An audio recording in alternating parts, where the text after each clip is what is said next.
ხათუნა გოგალაძემ დღეს დეპუტატებს ბოლო თვეების ანგარიში წარუდგინათ და მათ კითხვებს უპასუხა. გარემოს დაცვის და ბუნებრივი რესურსების კომიტეტის სხდომაზე საუბარი იყო პარლამენტის მიერ გარემოს დაცვის კუთხით მიღებული კანონმდებლობის ამოქმედებაზე. ხათუნა გოგალაძემ გარემოს დაცვის საკითხებზე დავით უსუფაშვილთანაც ისაუბრა. Ასრულეთ ძალიან სერიოზულ კანონპროექტზე მუშაობა, რომელსაც თან ახლდა 57 კანონპროექტი სხვა. ეს იყო გარემოს დაცვის სფეროში ახალი ხელისუფლების მიერ დამოწმებული რეფორმების ამსახველი დოკუმენტი.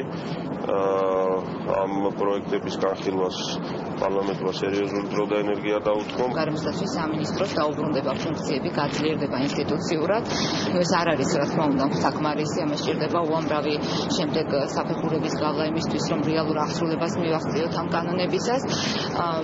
საუბრის დროს, როგორც ბატონმა დავითმა აღნიშნა, შეხვედრის დროს შევეხეთ სამომავლო საკანონმდებლო ინიციატივებსაც, რომელიც ესეთი საკმაოდ მასშტაბური იქნება მომავალში და ამ გადასახედიდან გამომდინარე, ვთქვათ, რომ ყველაფერს თავი დავანებოთ პარლამენტის მხარდაჭერა, რასაც ყოველთვის ვგრძნობთ, არის ძალიან მნიშვნელოვანი. ცენტრპოინტის